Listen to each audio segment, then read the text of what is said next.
Bismillahirrahmanirrahim. Halo teman-teman, Assalamualaikum warahmatullahi wabarakatuh. Kembali lagi dengan saya, Ayahnya Ibra atau Aim. Kali ini kita akan melanjutkan materi sebelumnya ya, tentang pengertian dari Docker. Kali ini kita akan membahas tentang Docker arsitekturnya nih. Oke, di sini ada 3 gambar ya, 3 bagian, yaitu pertama Docker Client, Docker Host, dan Docker Registry. Nah, kita akan bahas untuk yang di paling belakang nih, untuk Docker Registry ya. Nah, Docker Registry ini adalah sebuah penampungan ya, sebuah penampungan atau sebuah repository di mana kumpulan-kumpulan dari image itu kita bisa taruh di sana, gitu teman-teman. Jadi kalau misalkan teman-teman punya image gitu kan, punya image, kalau misalkan teman-teman nggak mau simpan di servernya, itu teman-teman bisa bisa nge-push tuh ke repository. Jadi udah ke server ke registrinya, jadi aman kalau misalkan di servernya itu image-nya udah kehapus. Jadi kapanpun teman-teman mau ngambil, itu bisa teman-teman ambil seperti itu ya. Nah, dari registry itu ada yang bersifat private dan juga bersifat public. Nah, kalau yang private itu biasanya adalah image-image yang sudah enterprise nih, punya milik perusahaan A, B, atau C, yang nggak mungkin di-share di public gitu. Nah, kalau misalkan registry public, itu banyak. Itu isinya biasanya adalah base image yang akan bisa dipakai oleh kita nih sebagai engineer ya, sebagai engineer untuk membentuk Docker enterprise kita gitu, untuk image enterprise kita. Gitu. Contohnya misalkan yang public itu ada di Docker Hub ya. Di Docker Hub itu di sini ada Docker Hub. Nah, teman-teman tuh banyak tuh bisa ngambil image-image yang official dari sini, yang free bisa diambil, dia bisa di teman-teman gunakan gitu sebagai dasar teman-teman nanti membuat image enterprise teman-teman gitu. Misalkan nih teman-teman ada satu aplikasi yang membutuhkan JDK-nya gitu lah, membutuhkan aplikasi JDK Java. Nah, teman-teman bisa nih menggunakan image-nya, image OpenJDK misalkan kita pakai. Nah, ini official nih gitu. Nah, teman-teman bisa narik dari sini, bisa menggunakannya. Itu ya. Kalau misalkan teman-teman menggunakan juga aplikasinya berdasarkan mengambil membuat aplikasi database nih, gitu kan, database-nya mau pakai MySQL.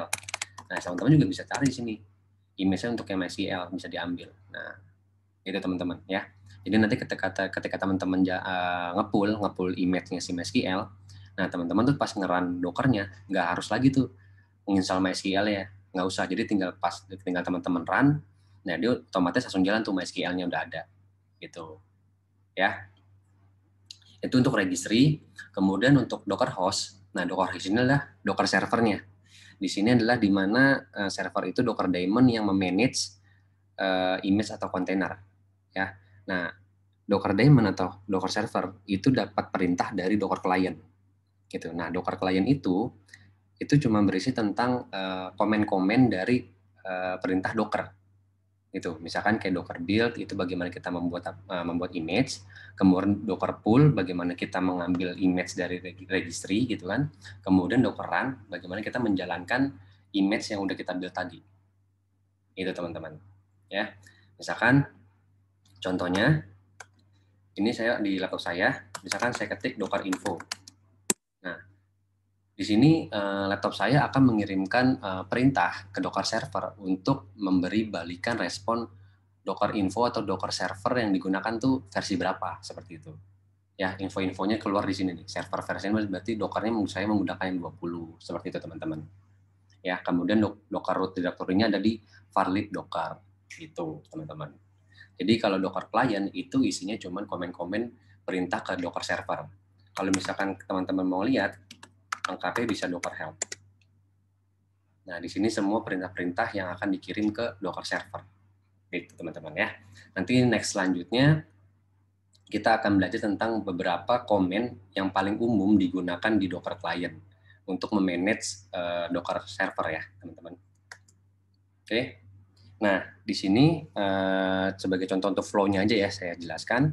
Misalkan yang pertama nih, kita membuat Docker build ya. Itu nanti kita harus bikin satu file namanya Docker file. Nah, di sana kita tuh menjelaskan tuh kita menggunakan base image-nya apa. Kemudian aplikasi kita tuh harus di-copy ke sana gitu terus dijalankan. Ya. Kemudian di sini misalkan Docker build nih, dia akan mengirim ke Docker daemon. Nah, Docker daemon akan membuat satu image Nah, dia akan langsung masuk sini nih. Jadilah image di sini. Ya, teman-teman.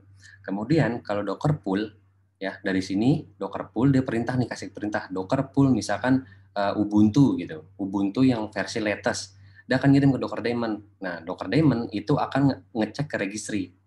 Dia akan ngambil nih. Oke, ini ada perintah dari klien. Dia mau ngambil image-nya si Ubuntu yang latest. Ya udah dia ngambil ke registry dan langsung taruh di storage-nya si server. Itu teman-teman, ya.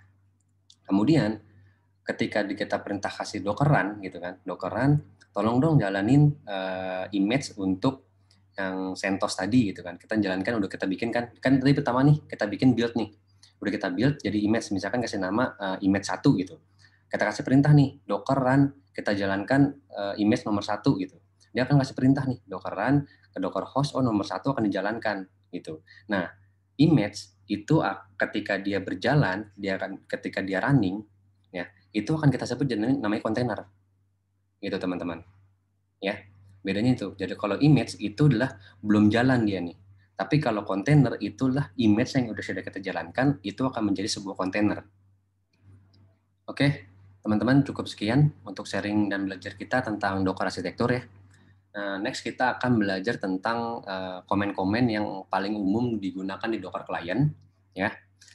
Seperti biasa di sini kita sama-sama belajar, tidak ada yang menggurui. Jika ada saran, pertanyaan atau koreksi dari penjelasan saya, silakan di komen atau bisa DM ke saya. Oke, sekian teman-teman. Terima kasih. Semoga belajar kita kali ini bermanfaat dan menambah ilmu kita semua ya.